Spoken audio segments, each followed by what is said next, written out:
Olá, pessoal! Vamos falar de um tema polêmico hoje, hein? Carboidratos e câncer. Nossa, não tem um paciente que vá até o meu consultório e que não tenha essa dúvida se o carboidrato pode ser consumido ou quais são os melhores carboidratos, se realmente o carboidrato pode alimentar a célula cancerosa, pode estimular o crescimento tumoral. Vocês que estão entrando, vão dando oi para mim, coloquem de onde vocês são, algumas pessoas eu já conheço. E coloquem para mim isso, gente, se vocês têm dúvida em relação ao carboidrato e câncer, ou se vocês não têm mais essa dúvida, se alguma vez passou na cabeça de vocês, ou se vocês já escutaram, leram por aí, que o carboidrato alimenta o câncer e pode estimular o crescimento tumoral. Tenho certeza, olha, eu posso apostar com vocês que vocês já ouviram falar. Pelo menos já ouviram falar. Coloca aqui para mim se vocês já escutaram algo relacionado a isso, porque é extremamente comum, gente. No meu consultório, quando eu faço um atendimento, na parte de orientações, eu sempre gosto de pegar alguns mitos em torno da alimentação e câncer. E, meu Deus, gente, como assim? Moro na Alemanha. Ai, olha, tô me sentindo internacional agora, hein, gente?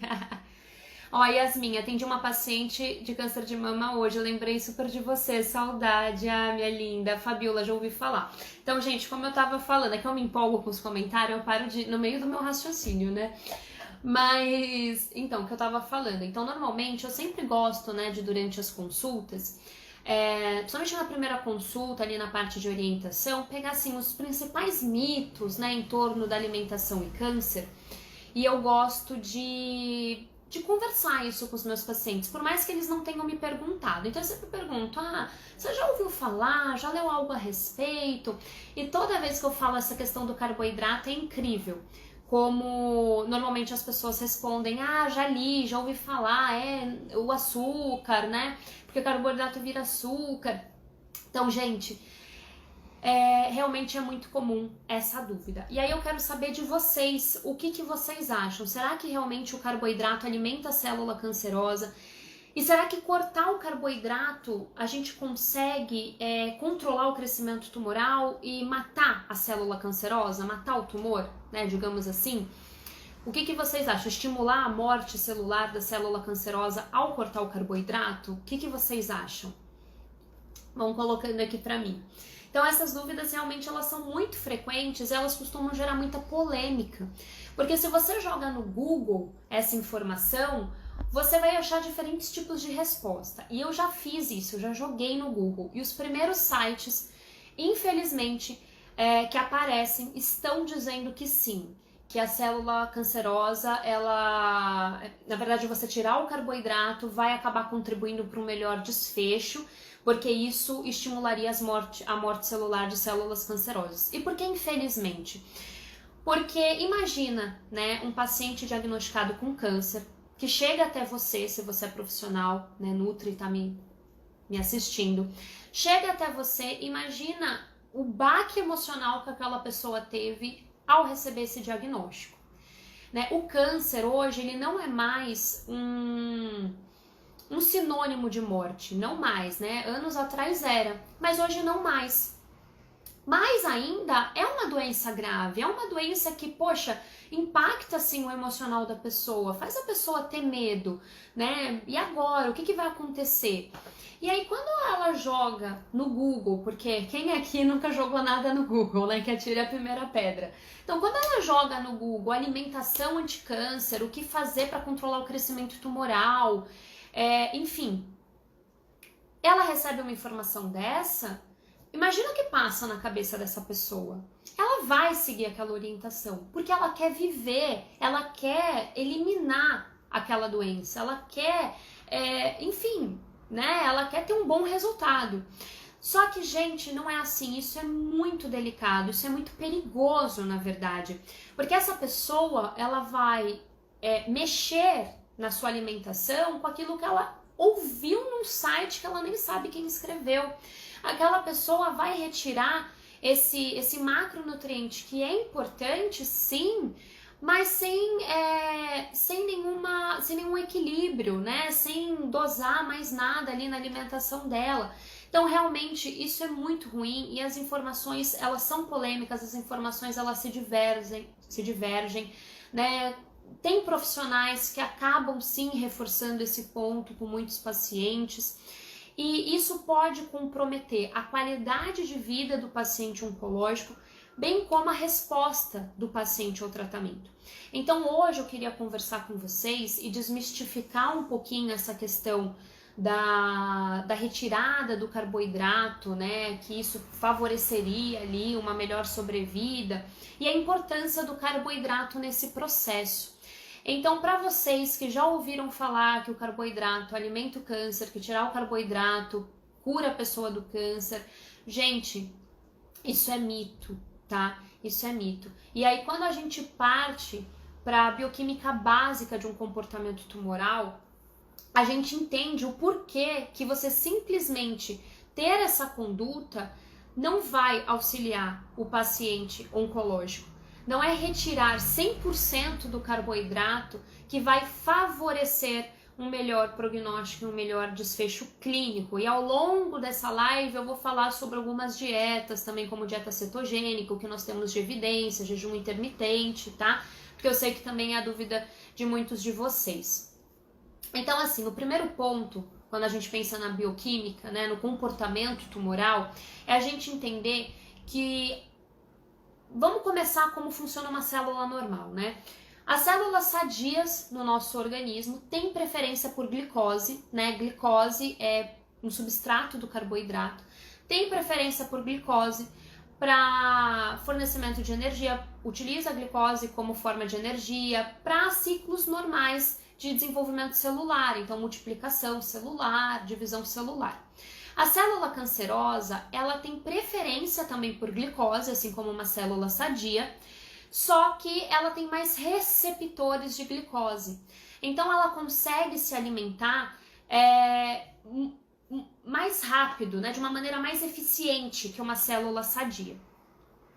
E aí, foi aí então que isso chegou à conclusão de que, bom, se a célula cancerosa tem preferência por glicose, se ela tem mais receptores de glicose, então é só a gente tirar o carboidrato que vai se transformar em glicose e que achamos a cura para o câncer, né? Resolvemos o problema.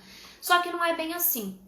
A célula cancerosa, ela tem preferência por glicose, mas ao mesmo tempo que ela utiliza a glicose como fonte energética, né? Ela utiliza a glicose para a produção de ATP, ela também utiliza outros macronutrientes, ela utiliza as 3 vias metabólicas para a produção de energia.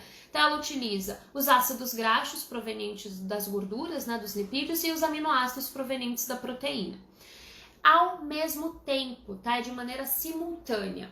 Ou seja, se eu tiro o carboidrato da alimentação do meu paciente, eu não vou estar matando o câncer de fome, de inanição, a grosso modo falando, eu não vou estar estimulando que ele morra, porque ele é extremamente adaptativo.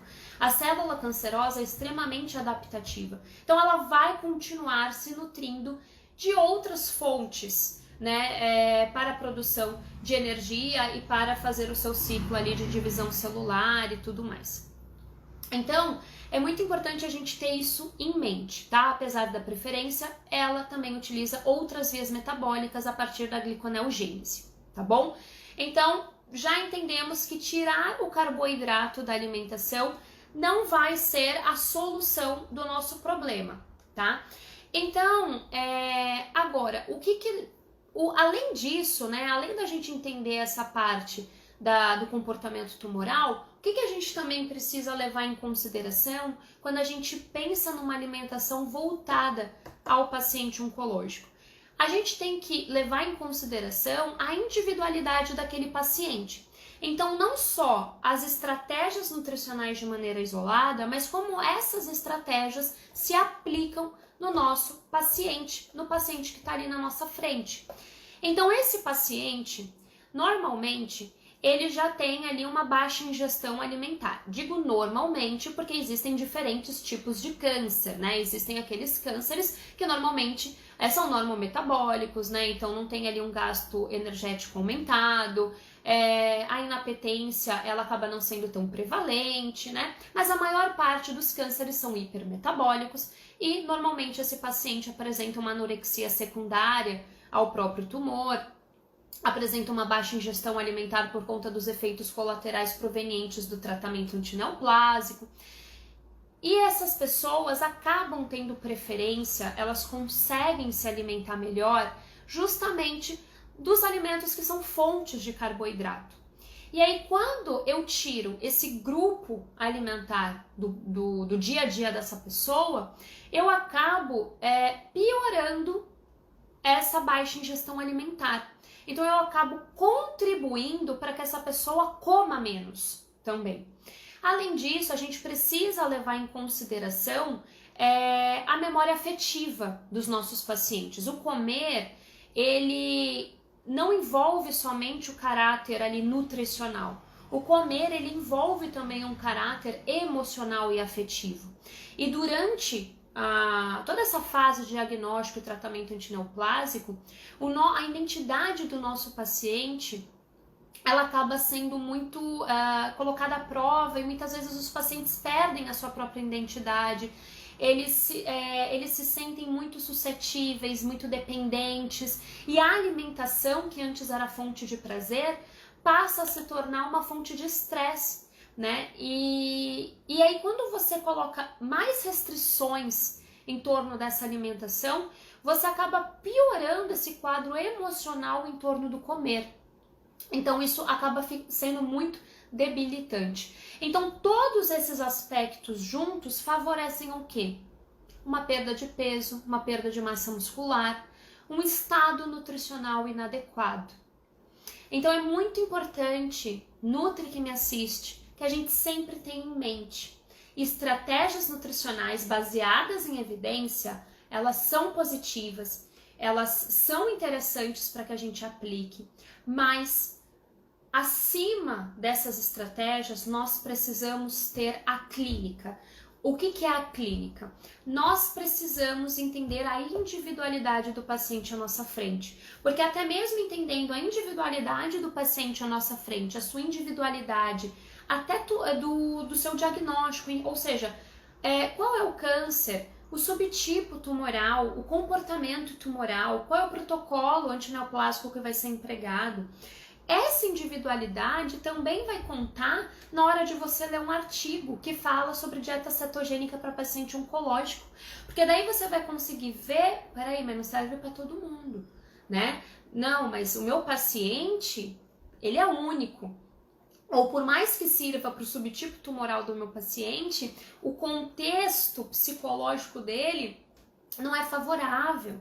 Ou ele está no estado nutricional inadequado. Como que eu vou aplicar uma estratégia dessa no momento? Então, tudo isso precisa ser levado em consideração, né? Então, por isso que a retirada total de carboidratos, ela pode prejudicar o nosso paciente, né? Ela pode prejudicar o seu estado nutricional. Mas aí, o que os estudos, eles nos demonstram? Né? O que os estudos mais recentes eles falam sobre essa questão do consumo de carboidrato, né, e do estímulo ali ao crescimento tumoral? O que tem impacto negativo no crescimento tumoral, na verdade, o que grande parte dos estudos demonstram, além do ambiente inflamatório, e aí eu já vou falar um pouquinho melhor sobre isso, modulação inflamatória, e o carboidrato também participa disso, né? Alguns carboidratos eles acabam gerando mais resposta inflamatória que outros. Existe também uma questão da hiperinsulinemia. A hiperglicemia associada à hiperinsulinemia, isso sim acaba estimulando o crescimento tumoral e contribuindo então para o crescimento ali, para um aumento, né, das células cancerosas. Então, quando nós pensamos em hiperglicemia e hiperinsulinemia, não necessariamente a solução disso vai ser a retirada de carboidrato. Na verdade, você ter ali refeições com uma boa carga glicêmica, com uma carga glicêmica reduzida e que podem existir nessas refeições fontes de carboidrato numa qualidade, numa quantidade adequada, isso é possível e isso é benéfico para o paciente. Então, nós precisamos, de acordo com os estudos científicos, de acordo com o que a gente sabe hoje, ter cuidado com uma alimentação com característica inflamatória e uma alimentação que estimula a hiperglicemia e a hiperinsulinemia. Então, isso é o que nós devemos fazer para melhorar a prescrição nutricional dos nossos pacientes. Então, visto isso, né, é importante também a gente lembrar que os carboidratos, eles são importantes para a manutenção e síntese de massa muscular. E durante o tratamento antineoplásico, é comum a perda de peso, desnutrição e caquexia, e até mesmo em tumores normometabólicos, onde a desnutrição, né, ou seja, a perda ali de estrutura, de massa muscular e de massa gorda, ela não é prevalente, mas a obesidade sarcopênica é. A perda de massa muscular é, como por exemplo no câncer de mama. E aí, quando a gente tem esse olhar que a perda de massa muscular, ela acaba acontecendo em todos os pacientes oncológicos que não acompanhados, que não recebem uma intervenção nutricional, tá bom? A gente tem que pensar que é importante nós termos condutas nutricionais para minimizar essa perda de massa muscular, fazer a manutenção do estado nutricional e, quem sabe, até estimular o ganho de massa muscular. E o carboidrato tem um papel principal nisso. Na verdade, desculpa, o carboidrato não tem um papel principal, mas ele tem um papel importante associado a outras condutas como consumo adequado de proteína, uma alimentação com característica anti-inflamatória, utilização ali de ômega 3, de aminoácidos que sejam interessantes para a síntese de massa muscular, né, vitamina D adequada, entre outros fatores que estimulam, né, que acabam ali influenciando na manutenção e síntese de massa muscular. Então, os carboidratos, eles têm um papel importante. Não adianta você ter uma alimentação hiperproteica, achando que seu paciente vai ganhar massa muscular, se você não tem uma ingestão, se você não prescreve para o seu paciente uma ingestão adequada de carboidrato. E adequada de carboidrato ao longo do dia. Então, uma dica de ouro para você, Nutri, que me assiste agora, é não somente calcular de maneira adequada os carboidratos de acordo com as necessidades daquele paciente, que normalmente, de acordo com as recomendações, fica em torno de 45% a 55% a recomendação de carboidrato no total, né, das necessidades nutricionais diárias. Mas é claro que você deve levar em consideração a individualidade do seu paciente para isso, né? Pode ser que você tenha que aplicar uma outra estratégia, mas normalmente essa é a recomendação. E que você fracione isso ao longo do dia. Então essa é a dica de ouro. É você pegar os macronutrientes, inclusive o carboidrato, e fracionar ao longo do dia, inclusive nos lanches intermediários, pensando na manutenção do estado nutricional ou na melhora do estado nutricional do seu paciente, tá bom? Então isso é um ponto importante, é uma dica de ouro aí que eu dou para vocês. E aí vocês devem estar se perguntando, tá bom, Aline, você falou da carga glicêmica, falou da quantidade, da qualidade de carboidrato, quais são os melhores carboidratos, né?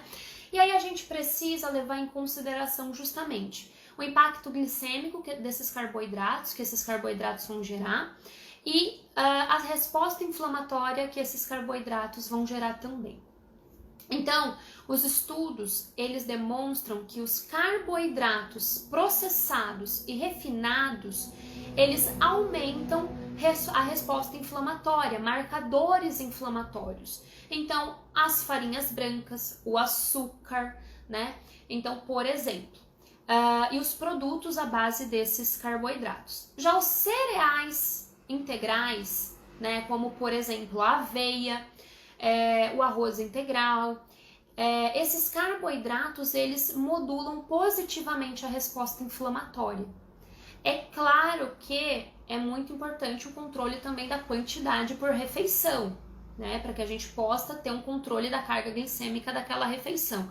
Não é porque arroz integral é bom que a gente vai acabar naquela refeição, colocando ali em demasia aquele carboidrato. Além disso, nós temos os tubérculos, né, que são carboidratos menos processados e que são ótimas fontes de carboidrato, como por exemplo a batata doce, o inhame, o cará, mandioca, mandioquinha.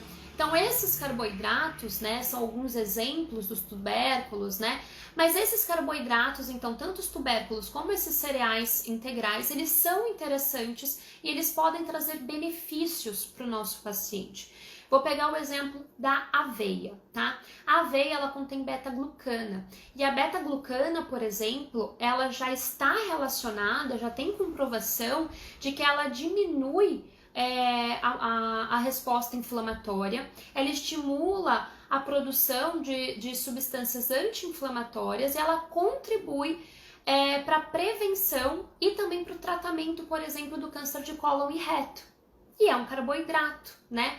Então ela estimula butirato, ela estimula ali resposta imunológica adequada, né? Então é muito interessante, por exemplo, você utilizar a aveia, além de ser rica em fibra, né? E auxiliar também no funcionamento intestinal, que normalmente tem um impacto ali por conta da terapia antineoplásica, né? Diarreia, constipação, enfim. Então é um exemplo de um bom carboidrato que a gente pode estar utilizando para os nossos pacientes oncológicos. Então os carboidratos, eles não são vilões. Mas é óbvio, é claro que uma aveia é completamente diferente de um açúcar. E como o açúcar vai influenciar no organismo do nosso paciente.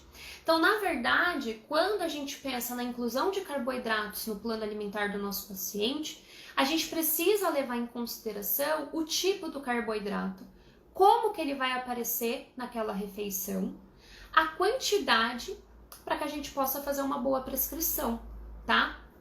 Então, eles não precisam ser excluídos, mas claro que eles precisam ser calculados e os melhores tipos precisam ser acrescentados, tá? Me perguntaram aqui qual aveia é melhor. Existe a farinha de aveia, o farelo de aveia e a aveia em flocos, né?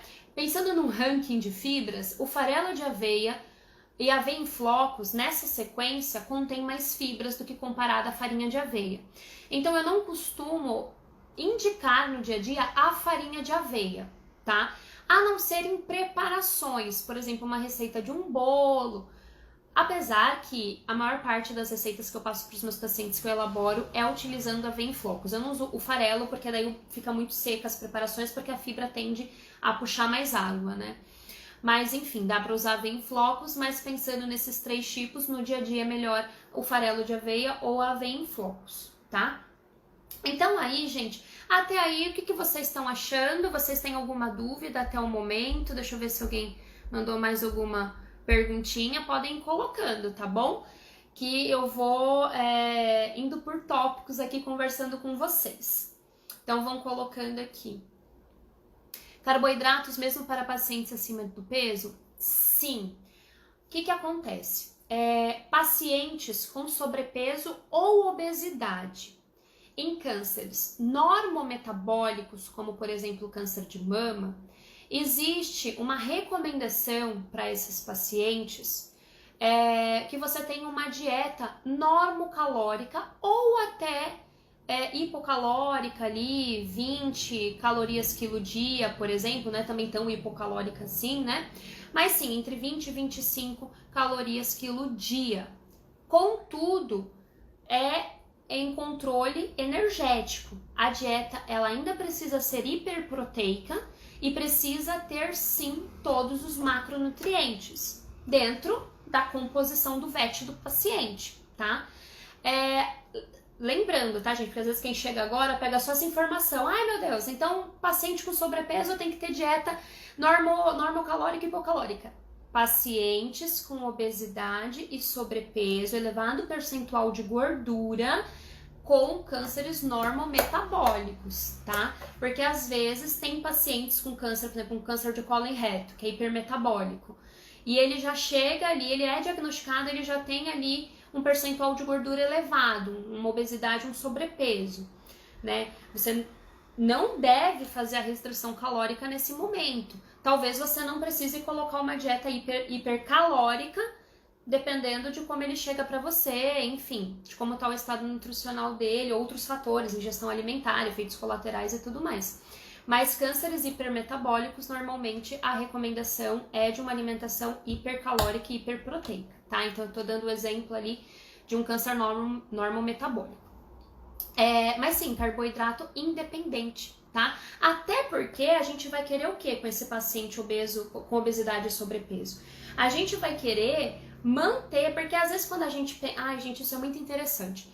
Às vezes a gente tem essa visão, e eu não sei se é o seu caso, Nutri, aí você coloca pra mim, você que tá me assistindo, a gente tem aquela, né, algumas pessoas têm aquela visão assim, o paciente obeso e com sobrepeso, ele tem uma maior reserva metabólica, né? Então, ele tem um estado nutricional, ele não tem risco nutricional, né? Isso é um mito. Hoje a gente sabe que o que faz diferença no tratamento é massa muscular. Muitas vezes o paciente com sobrepeso e obesidade, ele tem um elevado percentual de gordura e um baixo percentual de massa muscular. E durante o tratamento, ele pode perder ainda mais essa massa muscular. Então a gente tem que o quê? Preservar a massa muscular do nosso paciente. E o carboidrato, ele é importante para isso, para manter ou para estimular a massa muscular. Então, independente do paciente ter um IMC elevado ou não, o consumo de carboidrato é importante durante o tratamento antineoplásico, tá? Bom, então aqui vou conversar agora um pouquinho com vocês sobre a dieta cetogênica, tá, gente? Dieta cetogênica. Vocês já ouviram falar, vocês já leram algo a respeito, vocês já prescreveram dieta cetogênica para algum paciente diagnosticado com câncer? Conta aqui para mim o que vocês sabem a respeito da dieta cetogênica para paciente oncológico. Vão colocando aqui para mim, para a gente falar um pouquinho, né? Visto que a dieta cetogênica, às vezes as pessoas confundem, né? Dieta cetogênica com redução de carboidrato.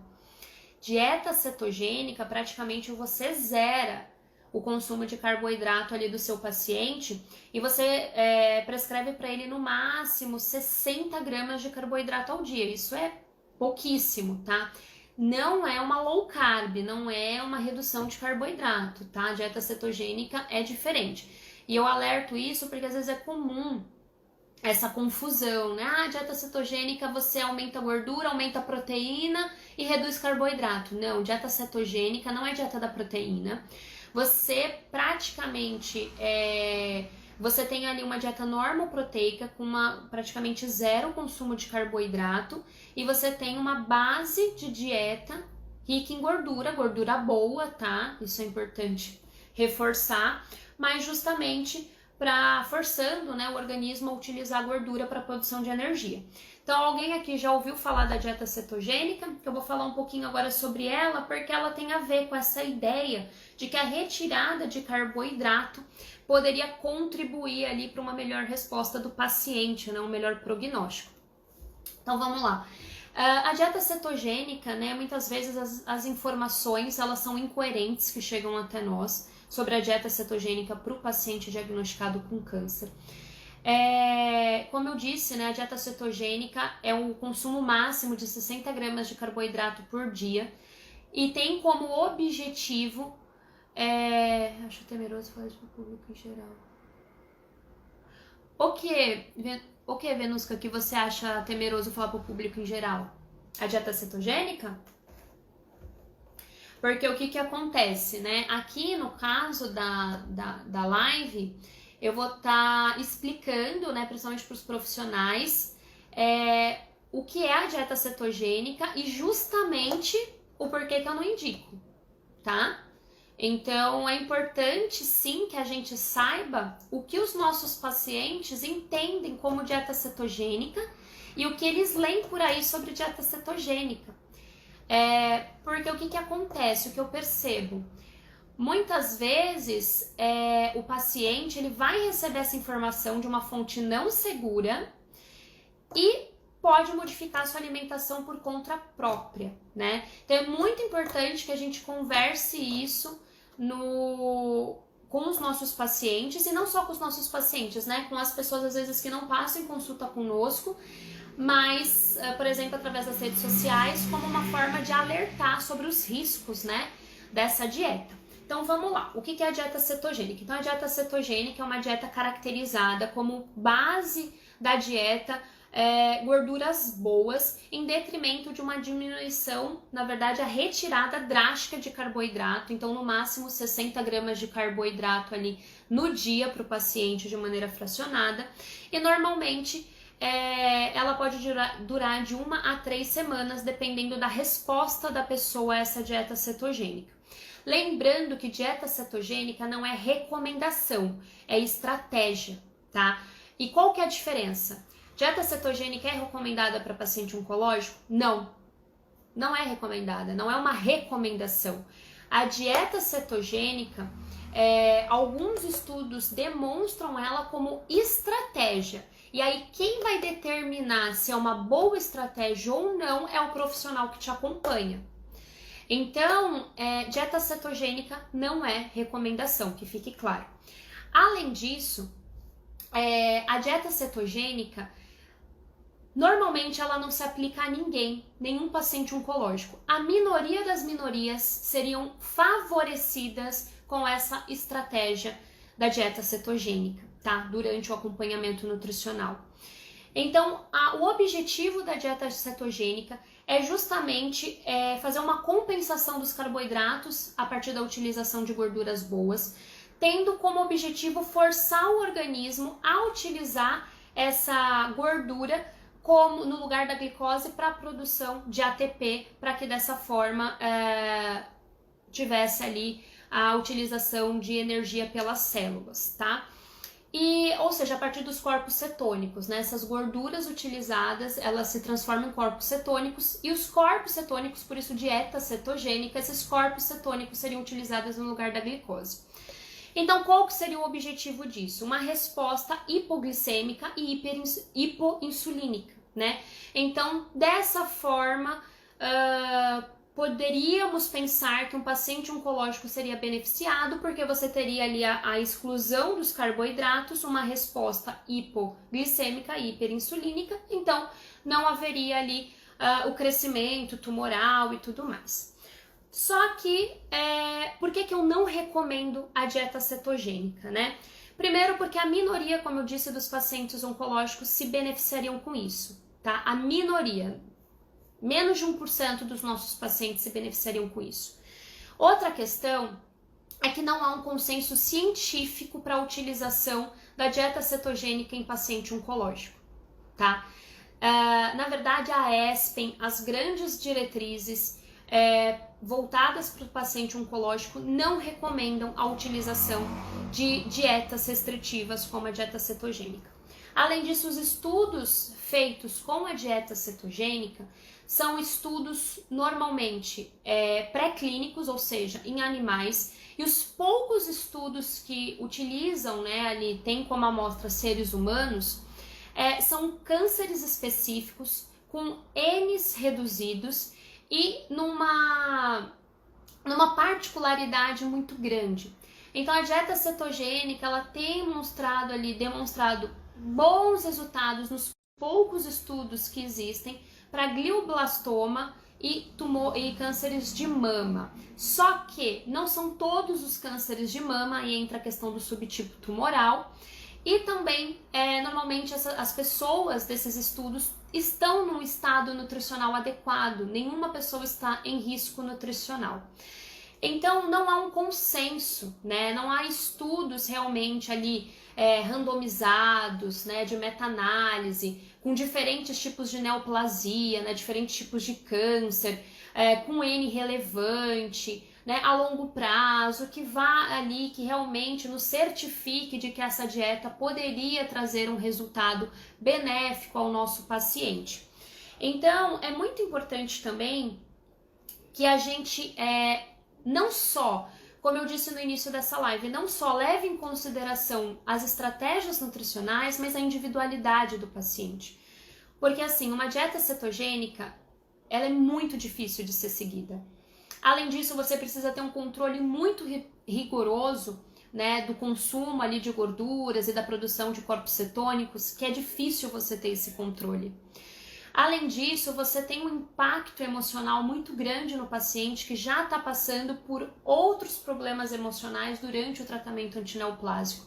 E é uma alimentação extremamente, no início, até a sua adaptação, é uma alimentação extremamente debilitante ali nos primeiros dias, né? Então isso poderia levar a uma restrição alimentar maior do paciente, uma redução na ingestão alimentar e um impacto também no seu estado nutricional, né?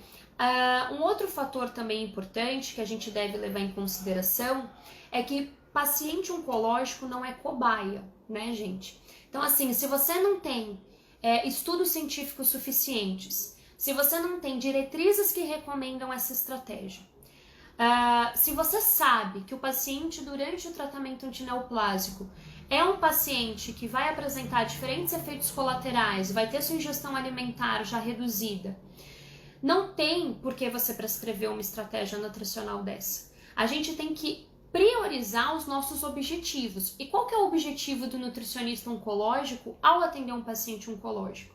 É garantir que ele consiga realizar todos os ciclos de quimioterapia, por exemplo, propostos, né? É garantir que esse paciente mantenha um bom estado nutricional. É fazer com que esses efeitos colaterais apresentados por conta do tratamento sejam mínimos, né? Que a gente consiga fazer o manejo desses efeitos colaterais, que a gente proporcione qualidade de vida para esse paciente e que a gente contribua para um melhor desfecho clínico. Foca nesses objetivos. E esses objetivos, eles vão ser alcançados a partir de um plano alimentar individualizado. Nós temos sim bons resultados apenas com a prescrição de um plano alimentar individualizado. E o que é a prescrição de um plano alimentar individualizado? Além do nutricionista considerar os macro, micronutrientes, né? Então ali a prescrição, né? O cálculo, na verdade, o cálculo de carboidrato, cálculo de proteína, cálculo energético. Qual fitoquímico eu vou utilizar para fazer o manejo da náusea ou para diminuir o padrão inflamatório. Além dessa individualização, né, que já é diferente de uma outra pessoa que procura um nutricionista, a individualização do plano alimentar é o quê? É você levar em consideração o comportamento tumoral da pessoa, para você não fazer besteira. É normometabólico, é hipermetabólico, qual que é o subtipo? Né? Dependendo qual é o subtipo, vai mudar a tua conduta nutricional, né? Qual é o protocolo de tratamento que vai ser empregado ou que foi empregado? Qual é o impacto que esse protocolo de tratamento vai ter na minha conduta? Porque daí eu já oriento preventivamente o meu paciente ou faço o manejo, né, dos efeitos colaterais que ele está apresentando. Além disso, um plano alimentar individualizado leva em consideração preferências alimentares. Leve em consideração o significado do comer para aquele paciente. Nós precisamos levar em consideração isso, né? E aí, só dessa forma, a gente vai ter ali uma conduta nutricional realmente assertiva, né? Uma conduta nutricional realmente efetiva que vai contribuir para um bom estado nutricional do paciente oncológico e vai contribuir para um melhor desfecho clínico. Então, eu comentei aqui com vocês sobre a dieta cetogênica, porque eu tenho certeza que se você é profissional, você vai ouvir falar dela. E eu tenho quase certeza que se você é paciente, em algum momento você vai ouvir falar dela ou vai ouvir falar sobre, talvez não esse nome, dieta cetogênica, mas vai ouvir falar sobre tirar carboidrato, é melhor. Então é importante que a gente debata sobre isso, que a gente traga as evidências em relação a esse tema, as evidências científicas, para justamente dizer assim para os nossos pacientes: a melhor dieta para você é aquela que leva em consideração a tua individualidade. Não existe uma dieta padrão anti-câncer. Existem referências, existe uma base, né? Existe um norte, mas não existe uma dieta padrão. Então, a melhor dieta para você é aquela que leva em consideração o indivíduo que você é, um ser complexo, que leva em consideração o seu físico, o seu biológico e o seu comportamental. Essa dieta vai responder, né, vai de encontro àqueles objetivos que eu comentei agora do nutricionista oncológico. Então é muito importante, sim, que a gente fale sobre isso, mas que a gente alerte sobre o acompanhamento nutricional individualizado do paciente, né? Então, coloquem aí. A Jennifer falou tudo. Legal que vocês estão gostando do conteúdo. Normalmente esse conteúdo gera muitas dúvidas, né? Já recebi várias dúvidas. Ô Gilza, você chegou um pouquinho atrasada na live, mas por que não pode comer carboidrato? Pode, Gilza. O que eu resumi aqui é que pode. Depois, quando eu liberar essa live, você dá uma olhadinha no início dela, tá bom? Então, assim, gente, a nutrição, ela tem a capacidade de fazer maravilhas na vida do paciente oncológico. A nutrição adequada, a nutrição baseada em evidências, a nutrição individualizada, ela tem a capacidade de melhorar significativamente a qualidade de vida do paciente oncológico, de devolver ali o brilho nos olhos do paciente, de favorecer um melhor desfecho clínico. Mas em contrapartida, a conduta nutricional mal aplicada, a conduta nutricional que não é baseada em evidência, ela pode não somente impactar na qualidade de vida do paciente oncológico, mas prejudicar o seu desfecho, o seu prognóstico. Isso é muito forte, porque nós, como nutricionistas que atendemos pacientes oncológicos, nós temos uma responsabilidade enorme nas nossas mãos. E é muito importante que a gente tenha em mente isso, que a nossa conduta, ela pode ser muito boa para o prognóstico do paciente, mas também, se de maneira inadequada, ela pode prejudicar a sobrevida, o prognóstico do nosso paciente, tá bom? Imagina, Gilza, não precisa pedir desculpa não, minha linda. É porque como eu já falei sobre isso, senão fica repetitivo pro pessoal, tá bom? Mas aí depois você assiste com calma, tá?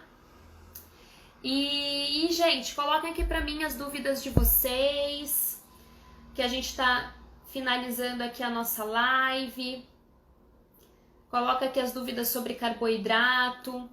Se vocês já tiveram dúvida na hora de prescrever carboidrato para o paciente de vocês, se vocês tinham essa dúvida se realmente carboidrato poderia contribuir ali, né, para o crescimento tumoral, né? Então é muito importante que a gente, né, fazendo até um resuminho do que foi conversado até agora, né? Carboidratos, eles são benéficos, eles são importantes para a manutenção do estado nutricional do nosso paciente.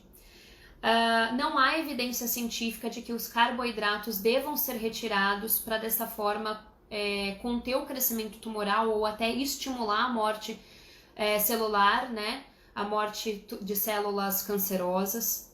O que há de evidência é que os picos de hiperglicemia e hiperinsulinemia podem favorecer o crescimento tumoral, bem como um estado pró-inflamatório. E a partir das condutas individualizadas e da adequação de bons carboidratos nas quantidades adequadas, você consegue controlar a carga glicêmica das refeições, então contribuindo, né, para que não tenha esses picos de glicose e de insulina. Nós vimos também aqui, né, na conversa de hoje, os melhores tipos de carboidrato e como eles devem ser distribuídos, né, ao longo do dia do paciente oncológico, que sim, carboidrato é uma parte importante quando a gente pensa em fazer o nosso paciente ganhar massa muscular ou manter a sua massa muscular, né? E nós vimos aqui a questão da dieta cetogênica, que justamente é uma dieta que tem como característica a exclusão quase que total de carboidratos e a evidência que ela tem no câncer, né? ou seja, evidência baixa, eu particularmente não recomendo. Uma minoria, muito minoria, seria beneficiada com isso, né? Então, dentre todos os fatores que eu conversei aqui com vocês hoje, a minha conclusão individual como nutricionista especialista em oncologia é a não recomendação da dieta cetogênica. Deixa eu ver aqui os comentários de vocês. Obrigada, Ana. Esse mito é clássico, o paciente chega dizendo que o açúcar alimenta o câncer. Então, realmente, é muito importante que a gente converse isso com eles, até porque, assim, é claro, né, como eu disse no início da live, existem tipos e tipos de carboidrato, né, uma aveia, um arroz é completamente diferente do açúcar. E até pensando, né, em prevenção do câncer, uma população saudável, o consumo do açúcar ele já deve ser mínimo. Mas isso não quer dizer que o consumo, coitado, de uma sobremesa de vez em quando ou de alguma coisa que ele usa o açúcar vai fadar ele a um pior prognóstico. Porque muitos outros fatores que eu discuti aqui no início da live favorecem a utilização de outras substâncias para a produção de energia que não somente o carboidrato ou o açúcar. Então, não é isso que vai impactar negativamente o prognóstico do nosso paciente. Mas é claro que o consumo de açúcar ele precisa ser controlado e a gente precisa orientar quando que esse açúcar vai aparecer. Por exemplo, quando que uma sobremesa, qual é o melhor momento para se consumir uma sobremesa? Para que não tenha constantemente esse impacto glicêmico, né? Essa hiperglicemia e hiperinsulinemia. Mas, gente, sem terrorismo nutricional, porque é normal, às vezes, e é triste, né, escutar de um paciente meu assim, que chega pra mim: eu sinto tanta falta do arroz com feijão, nossa, eu queria tanto poder comer aquele macarrão, nossa, quando que eu vou poder voltar a comer arroz? E gente, as pessoas estão com medo de comer comida de verdade, né? Aonde foi que a gente errou como nutricionista que fez com que as pessoas tivessem medo de comer arroz com feijão, sabe? Então a gente precisa conversar isso com as pessoas ao nosso redor.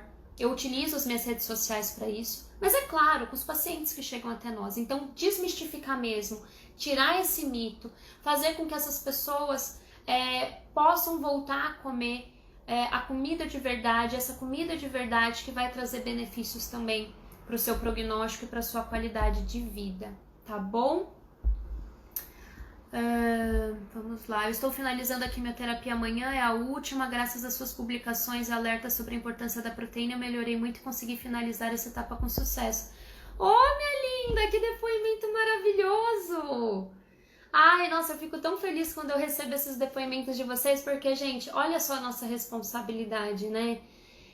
Eu não atendi, né? Eu não te atendi, a gente não se conhece pessoalmente, mas o que eu publico tem um impacto na vida das pessoas. Se eu falo besteira aqui, as pessoas fazem besteira nas suas casas. E aí imagina a responsabilidade. Por isso, gente, tudo que eu converso aqui com vocês, todas as minhas publicações, meus vídeos, eu sempre tomo o maior cuidado da maneira como eu vou passar as informações para não ser mal interpretada, sempre com referência, né, com base científica, para justamente, porque eu entendo essa minha responsabilidade a partir do momento que eu me torno uma pessoa pública e que pessoas me seguem e confiam no meu trabalho, né? Então, assim, eu fico muito feliz que você tenha tido melhora, realmente proteína. Gente, tem vídeo meu aqui no IGTV só falando sobre consumo de proteína para o paciente oncológico. Gente, proteína é essencial. Nutris, não negligenciem proteína do paciente. E por que eu digo isso, tá? É porque eu já passei por isso e eu já vi muito isso, né? Às vezes a gente fica tão preocupado em alcançar as necessidades calóricas e esquece de alcançar as necessidades proteicas ou calcula uma dieta normoproteica achando que aquele paciente com sobrepeso e obesidade, por exemplo, tem uma reserva metabólica boa. Não, dieta hiperproteica e boas fontes de proteína, né, de maneira fracionada. Olha, os carboidratos no centro do hospital parecem não ter certeza do que indicar. Sim, Quando a orientação parte de um médico. Ah, isso é difícil, gente. Por quê, né? Por que é difícil? Primeiro, não sei se tem algum médico me vendo. Mas primeiro que eu já fico revoltada quando os médicos dão prescrição de dieta, né? Tipo assim, gente, encaminha. Tem profissionais nutricionistas muito bem qualificados que estudaram para trabalhar com oncologia. Encaminha, a gente sabe o que a gente vai fazer com o paciente, né? Por quê? Além disso, né, além dessa questão do encaminhamento, e assim, eu não digo isso desmerecendo os médicos, né? Imagina, não é desmerecendo o conhecimento deles. Mas vamos parar pra pensar, né, gente? Eu, pelo menos, todo dia eu tô estudando sobre nutrição e oncologia. Todo dia. É minha vida, né? Tipo assim, é minha profissão. Os médicos, eles focam em outras áreas, obviamente. Eles precisam se atualizar em outras áreas. Dificilmente você pega um médico que fica se atualizando em relação à nutrição, né? Às vezes eles leem um artigo, discutem um caso. Mas, gente, tá tudo bem. Obviamente, eles, né, não é a área deles, eles não precisam fazer isso. A gente precisa. Então, qual que é, às vezes, a referência que eles vão ter de nutrição e oncologia, né? Ainda mais levando em consideração todos os subtipos tumorais, porque cada câncer é único, né? Então já começa por aí. O segundo ponto que é importante é o peso que o médico tem na vida do paciente. Gente, é Deus no céu e o oncologista na terra.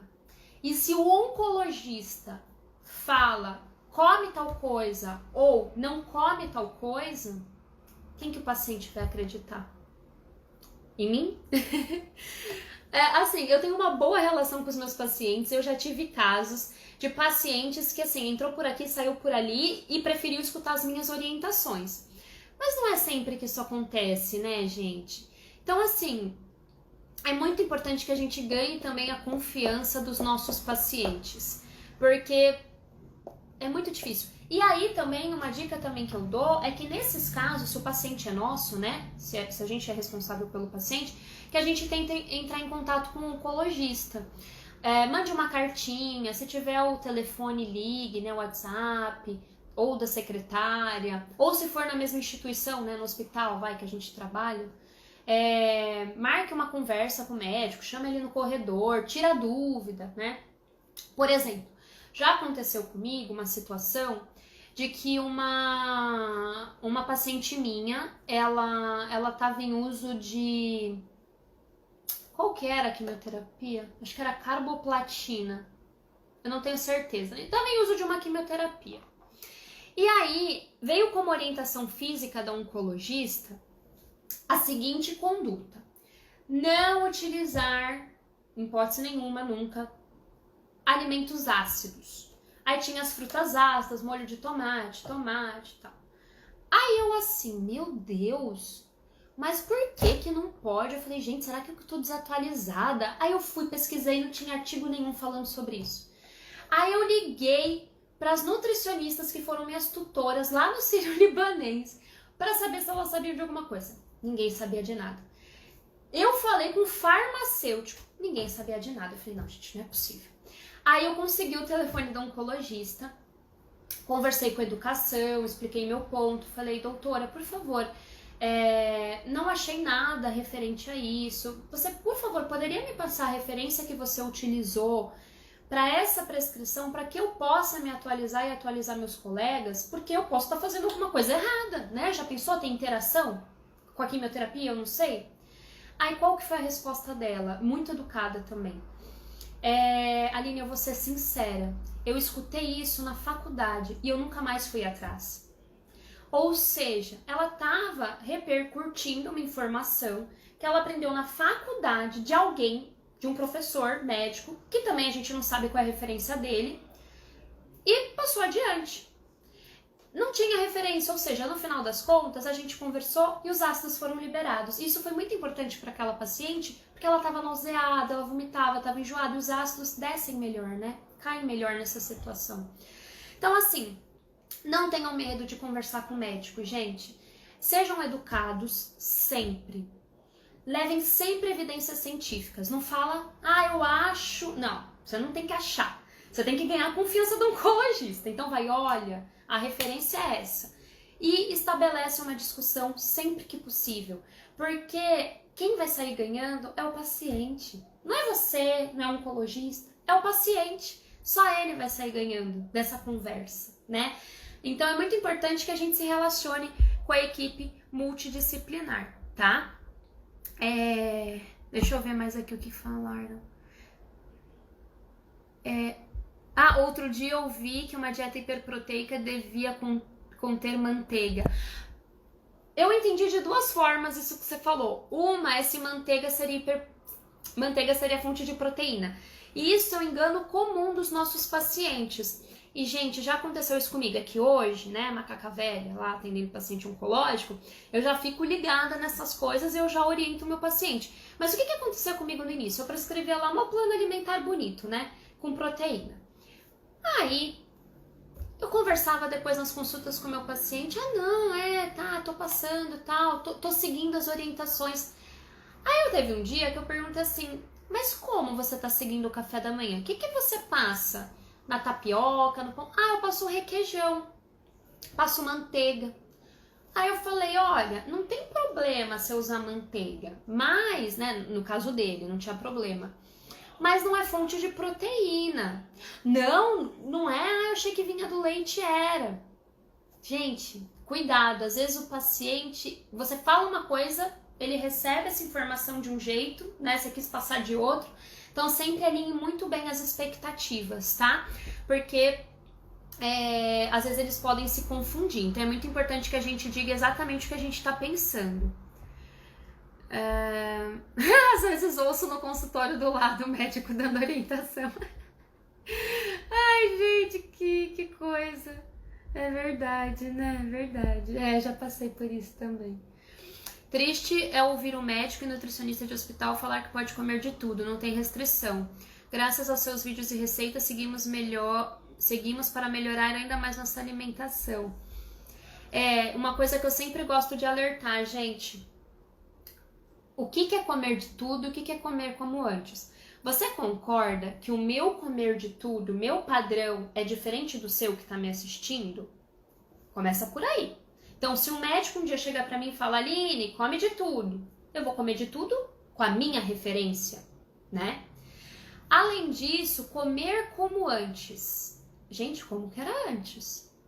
Às vezes a alimentação da pessoa, que foi diagnosticada com câncer, era uma alimentação favorável para o desenvolvimento dessa doença, né? Tudo bem que o câncer é multifatorial, não tem um fator só envolvido, né? Não podemos dizer, você teve câncer por conta da alimentação, nada disso.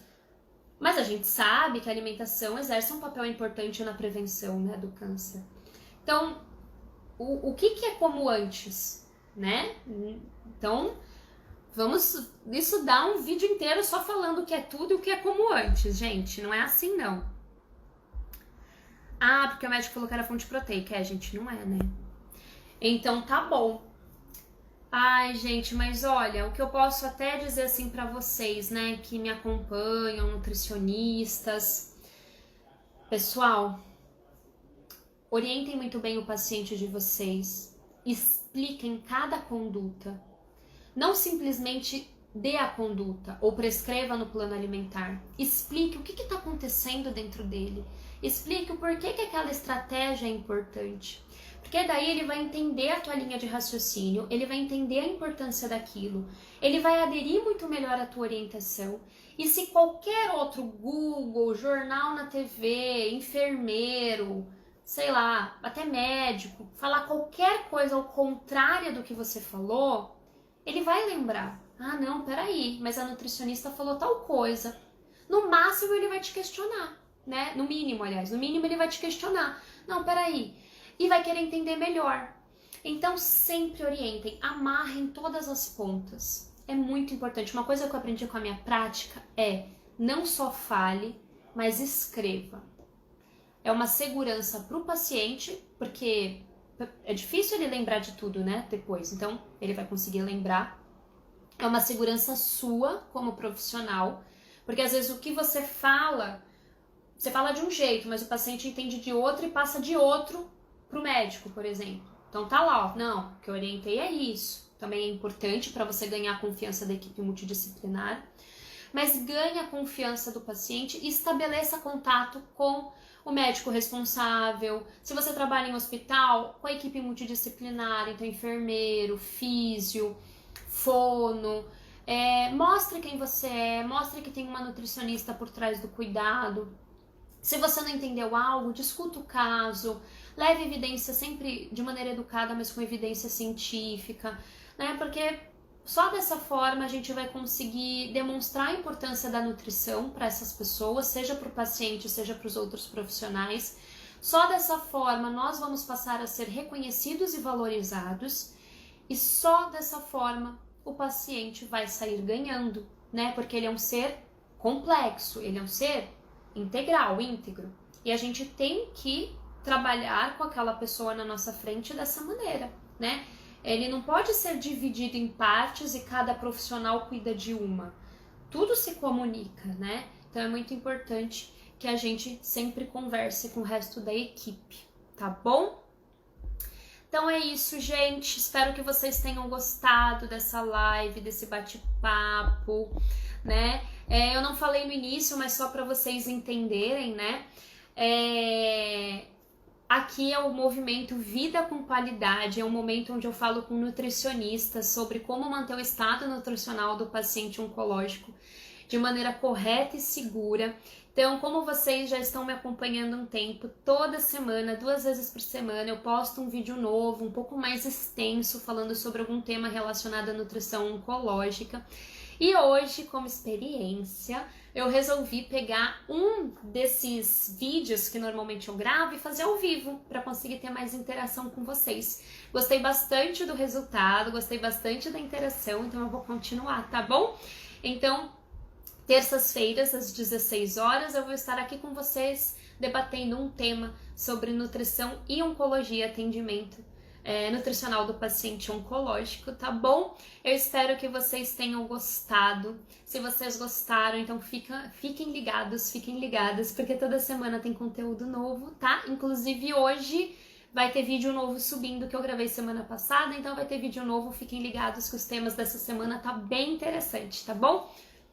Um grande beijo para todos vocês e depois me mandem, né, quais temas vocês gostariam que eu abordasse aqui, tá bom? Um beijão, gente. Até mais.